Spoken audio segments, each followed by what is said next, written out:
Hello you guys, it's me Alexia and this is the Ranting Shop, and today we're going to be talking about Put a Ring on It Season 2 Episode 2. I'm going to start with the couple Alexia and Darian. So last episode we left off where Darian was, hadn't made his decision yet on whether he wanted to see Kai or not. But as I told you guys last episode, it's clear that he did decide to go on another date with her, considering the previews showed that he was on dates with her. So it wasn't shocking that he chose to go on a date with her. It is very disrespectful in a sense, because it's like you've been with Alexia for so long, and it almost seems as if there's no loyalty to her if you're willing to go on another date with another woman that quickly, so you'd find that a lot of the couples are trying to take it easy with the initial date, just I think more so to have more or to show respect for the current relationship that they're in, not necessarily because they're not feeling the other date, but just out of respect for the other person. But I feel like that's doing themselves a disservice, because you came on this experience to date other people, not to see who could be the most loyal. It was to date other people genuinely, to find out whether you genuinely see something with another person, or if you feel more confident and comfortable maintaining or staying within your relationship. It's not testing your loyalty and your commitment to your partner. That's a completely different thing. So Darian chose to go on another date with Kai. Alexia's way of coping with that was to say, well, I'll give him as much space as he needs. And the psychologist noted or realized that it was a kind of a passive aggressive kind of statement to make. So she was like, I feel like trying to say that couples need to understand that this experience requires people to go fully into the experience of dating other people with no holding back. So if you respond to your partner going out with another person with this passive aggressiveness, what you're literally doing is saying that you don't want that person to have that freedom, essentially. And it's not fair for them. I mean, the whole basis of this show is kind of silly, but through the madness and all of that, I understand where they're going with it. So Alexia goes out with a guy, and I forgot his name, and I made a note that Darian was quite accommodating when the date came in. He offered him a seat. If you notice, there was no resistance, no being macho and having all this ego. There was none of that. He was like, do you want a seat? Do you want Kool-Aid? Do you want food? He was extremely accommodating, because I feel like he was confident in the fact that he has Alexia in the palm of his hands. Alexia is right here, and she's not going anywhere. She hasn't gone anywhere for around 14 years, so she's not going anywhere, So they went to a batting range or bowling range or a baseball range, and they were talking and discussing and all these things like that. And she mentions the fact that she's an alpha. When the date asked her, who are you? She mentions she's an alpha, Darian is an alpha, so they're both alphas. And when people hear this, the first thing you're going to think of is there's going to be a lot of tension, there's going to be a lot of struggling for power and authority in the relationship.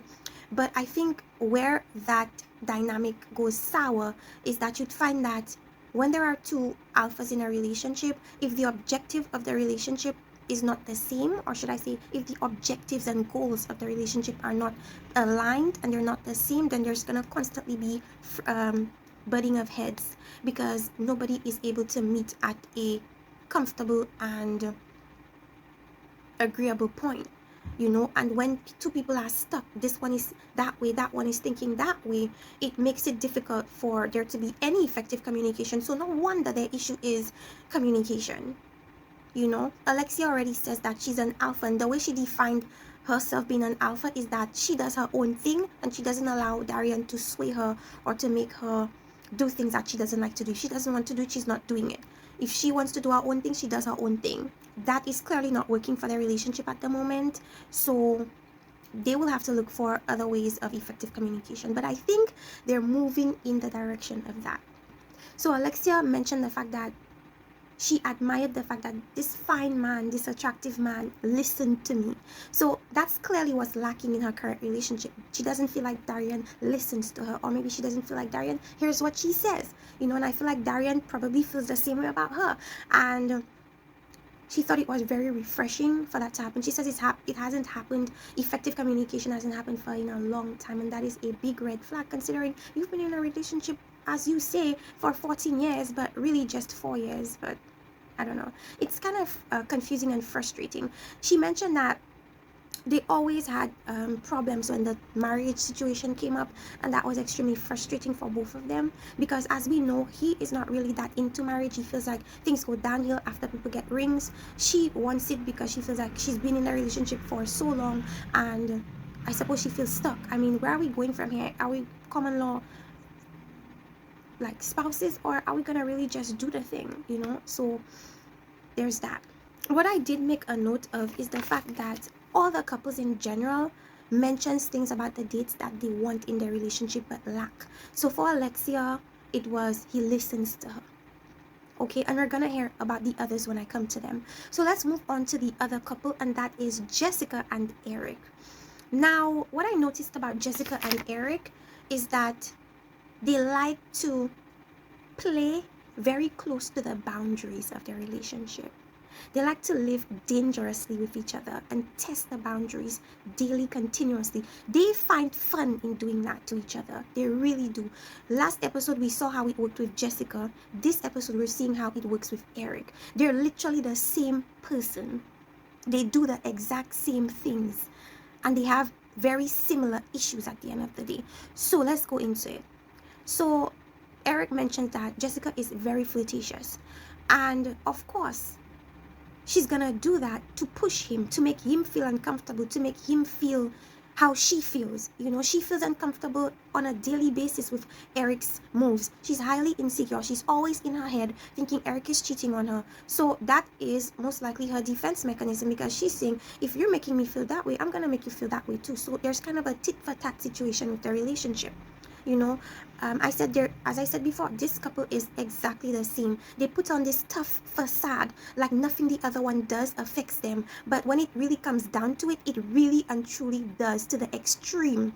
You know, it's like playing poker, and both of them are trying to put on this poker face like, you're not gonna know my next move.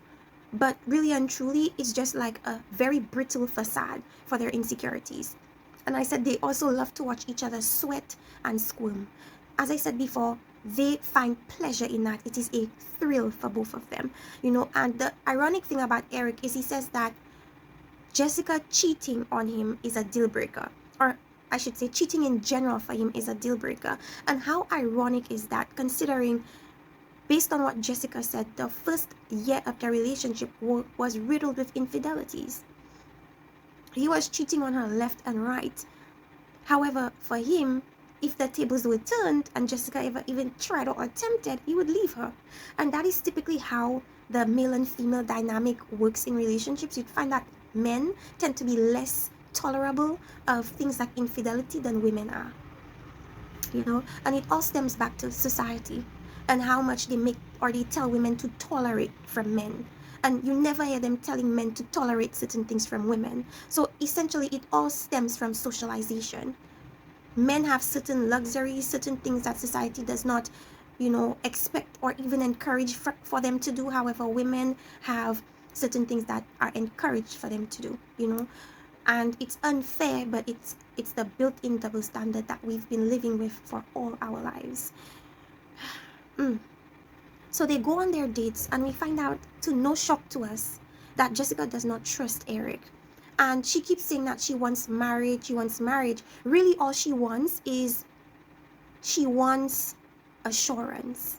She wants to be comfortable and secure in her relationship. That is what she wants. I don't believe that she wants marriage, because I feel like a lot of women say, oh, it's marriage that they want. But when you dig really deeper into what it is that you're lacking in the relationship, it's not a title. It's not a marriage certificate. It is communication. It is to feel comfortable in your and assured of the relationship that you're having with your partner. That is for the security. That is what they essentially want. And to be honest with you, if you're unable to trust Eric, a marriage is not going to make you feel confident about Eric. It's just not. A lot of women feel like marriage makes the man not cheat. But that's far from the truth. There's plenty of married men that cheat willingly. And they literally tell their women when confronted, you knew this about me before, so it's either you accept it or you leave me alone. Period. I've experienced that. The man was like, you knew I was cheating before you married me. Now that you've married me, please don't expect me to stop cheating, and please stop nagging me, especially if you're not going anywhere. Leave me alone at this point. You already knew what you were getting. So don't think or don't trick yourself into believing that getting a marriage certificate is going to keep this man faithful. And she mentioned last episode that it's almost like the marriage is like a trophy for her hard work. But if you view marriage as this trophy for your hard work, then you're already on the wrong path, because marriage is not this end. It's not the end of anything. It's not going to be the end of your struggle. It's not going to be the end of your lack of confidence. It's not going to be the end of your relationship issues. In fact, that's the time when you have to work on it even more. So I feel like some women don't think about these things. All they do is because it sounds good, because it looks good on Instagram and social media, because society says get married, because religion says get married, everybody so put so much pressure on themselves for marriage. But take your time. I don't agree with this whole being a boyfriend and girlfriend for years. I don't believe in that type of thing. I believe and think that what makes the most sense is multi-dating, meaning you're dating multiple people at the same time, you're getting to know them. This has nothing to do with a sexual promiscuity or anything like that. You're simply getting to know multiple people. And when you do it that way, you're essentially securing and kind of treading softly and being very careful of your heart, because what it will force you to do is to not do like Jessica and make your emotions run your brain. It's going to make you think more logically about all your options and use your brain first. And when you feel more comfortable, then you'll fall in love and you'll allow yourself to be vulnerable. That makes more sense to me and leads to less heartache than doing what these people have done. Clearly, it's not working for them, considering some of them have been girlfriends for most of their lives. That's never the place you want to be stuck in, guys. Trust me. I forgot to mention one thing about Alexia. When it came to the round table and the women had to decide whether they wanted to stay with their partner or not, stay with the date or go on another date. Alexia decided to go on another date because she said something was missing with that particular date. I suppose maybe maybe they didn't have that chemistry. Sometimes when you meet somebody and you just click, that wasn't there for her. So just based on that, she didn't continue the date. And before she even mentioned that, she states that, communication has always been their big issue, but that night or something of that sort, they were able to talk for hours effectively, allowing each other to speak and listening. And I think that's an awesome step in the right direction for them. Then to Jessica now. So back to the date. So she makes like a little sexual innuendo when she mentions all in. And I'm like, I guess that's just her being flirtatious. And I'm leaning on the boundaries of their relationship a little bit, not pushing it, but maybe touching it ever so slightly. She loves to do that because she loves the kick out of what she gets from Eric's reaction. And it's all about power for these two people.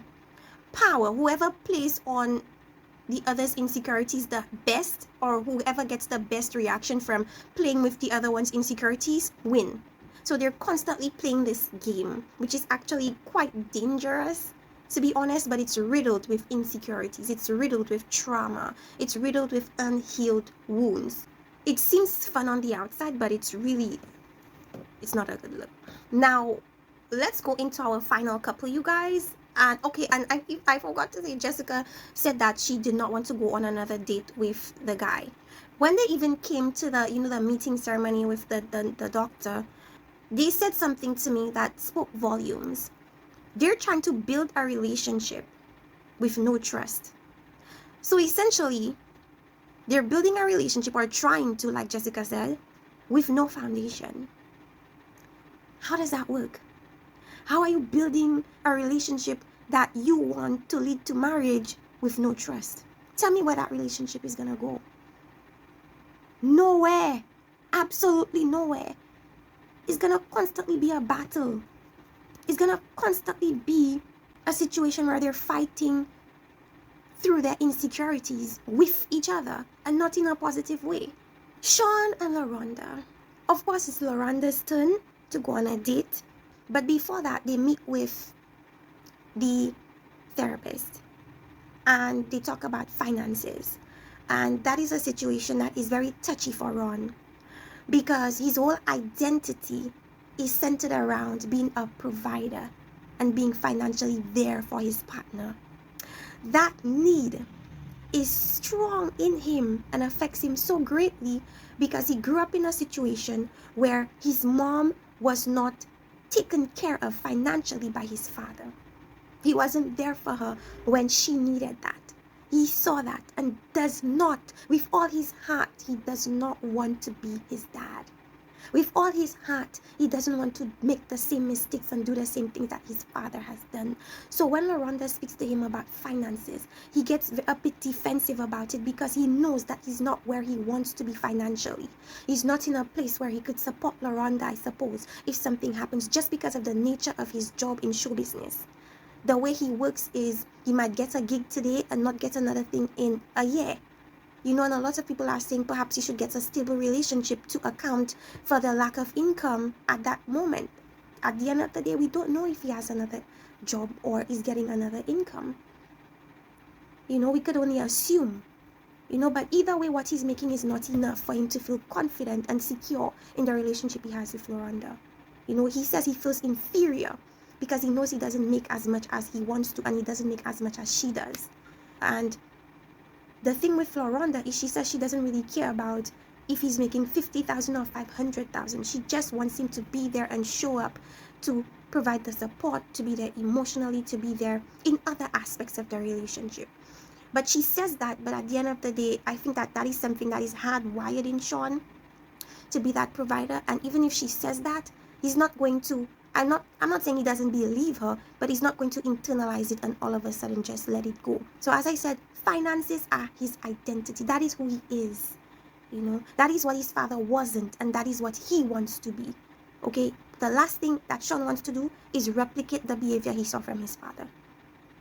And it's time for Loronda to go out on a date, and I mentioned that Shon looks like a little sad puppy. Every time I've seen him thus far, he looks like a sad puppy. And before I even mentioned that, when they were talking with the doctor, I noticed that Loronda was being heavily touchy with him. Her fingers were all behind his neck, rubbing and all through his hair, and rubbing. And it was extremely distracting. However, what it showed me was that I feel as if Loronda takes on the role as somewhat of his caregiver, like his mother. Like when there's nannies, she comes across like she's his nanny, and he's a little toddler, and she has to do things to him, like when they give babies pacifiers to stop crying, or to when they're upset, it helps them to cope. The way she does that with him is she touches him to pacify him, to reassure him, to soothe him like a baby. And she loves to do that. I feel like she loves the dependency that he has on her. She craves for that. So the date comes, and off the bat, this guy is talking about blessings and positive energy. And of course, Shon did a live and he mentioned he was really torn up about that date, because he knew that Loronda is the type of woman that feeds off positive energy. Loronda loves positive energy, and this guy is coming into my house with all this positive energy. So he's already looking at things like she might fall for him, and he's being he took this so hard. You guys, I've never physically seen somebody take something so hard. Talk about separation anxiety. This guy was doing push-ups, squats. The man was exercising to burn off his excess energy. He didn't know what to do with himself in the house. He was laid out. He was crying. He even FaceTimed one of his friends, to share his feelings and his insecurities, and him not feeling good about the date and the situation. And I was like, this is mad. I've never seen somebody react so strongly to their partner being on a date with somebody else. Granted, it's not necessarily a normal experience, but still, that was a lot. And Loronda goes on the date, and she likes the fact that John, I think is his name, is so fun and very decisive, and doesn't take life very seriously. And I believe that these are all the things that she's not getting from her current partner, and that is why she likes and appreciates it so much from John. They actually did the grape thing. He sent some grapes in her mouth, and that just let her feel more comfortable around him, more, laid back around him. And she loved that. And he even wrote her a song. And I said that the song sounded just like, something Beyonce would make one of Beyonce's songs, EXO, the way he sang the song. And he could really sing. So I think that was really cute. And she really appreciated that. Overall, she loved her date. And meanwhile, this man was in the house getting physically sick. This man said he threw up because his woman was on a date with another man. And on the live, he mentioned because this guy had such good energy, and it's literally like there's nothing bad Shon could have nitpicked about that date. So in his head, he's like, this guy is perfect. She's gonna leave me. So I think that was what his mental process was throughout that entire experience. We know that he doesn't want to be like his dad. And the therapist said something very important. He's not allowing himself to be free. He has mentally caged himself. He's running so much away from not being like his father that the scary thing about it is he's gonna probably end up just like his dad. Because people that run away from things instead of facing them head on end up and are liable to make the same mistakes and do the same things that they're trying so hard not to do. So in a sense, he has to go through it. He cannot just lock himself in this mindset of, I don't want to be like my dad. You need to go through the emotions of everything and deal with the issues and deal with the fear that comes from you not wanting to be like your father. And he inflates situations that makes it almost unbearable for himself. And I feel like the reason why he does this, and I feel like for a lot of people, the reason why they do this is because you're trying so hard for that not to be the case. And so that's what, that makes so much sense. This man runs away from things by inflating it. Let me explain. When he has an issue, of course he cannot ignore it. The issue is there, it's in front of him, he has to face it. The reason why he goes to the worst case scenario is that if you look at it from the standpoint of being at rock bottom, there's nowhere else to, there's no more down to go. That is essentially the mindset that I believe he has. If he goes to the extremely worst case scenario, there's nowhere else to go from there but up, because it would not get any worse than his worst case scenario. So it's somewhat of a coping mechanism, because when I go to the worst case scenario, I know that yes, I'm terrifying myself, I'm making myself fearful, I'm doing this to myself, but then there's nowhere else to go but up. There's nothing more to do than to improve. There's nothing worse that can happen. So I feel like there's kind of like a level of comfort in doing that. That's why people even use it to comfort others. When they say, there's nowhere else you could go other than up. It's used as a comfort for other people, and he's using it as a comfort for himself. But in the process of doing that, he's literally caging himself mentally. Oh, I'm running away. I'm trying to run. It's like a rubber band, You could, if you're in a rubber band, you could pull the rubber band as far as it could go. But you're still trapped in the rubber band, and the more you pull on the rubber band, the more pressure it is on you and your skin and your level of comfortability, but you're so afraid to go back, but then you're stuck in that rubber band, you're afraid to burst the rubber band because it's painful. Oh my goodness. A rubber band is the perfect analogy for Shon and his situation. You have a rubber band. This is Shon's situation. These are his problems, and this is him. This is what he's trying to do. The farther you go from your issues, the more it starts to put pressure on you. The more it starts to be uncomfortable for you. The more it starts to hurt. You're trying so hard not to go back here. You're trying so hard not to go back here because that's where your problems are. They're scary. And you don't want to, you try to go as far as you can, but you're afraid to really put your all into it because you're afraid to burst the rubber band. Because when you burst the rubber band is the cage. When you burst it now, it's painful at first. It is extremely painful, but it frees you. There's nothing attaching you to this anymore. You're free to do as you please now. And that is where Shon needs to go, or that is what he needs to be working towards. Breaking himself from the cage that he put himself in. Freeing himself mentally. Now, a lot of people say that Loronda coddles him, and Loronda, she encourages his behavior. She loves it. You know, she wants him to be that way because I suppose she likes the control of it. However, I really feel that she should allow him to deal with his issues on his own and not coddle him and not make him comfortable in it. Because when he mentioned all what he went through when Loronda went on that date, I believe that that is what essentially made Loronda not go on a second date with John. I feel like what Shon did was he kind of emotionally manipulated her in a sense and made her feel guilty.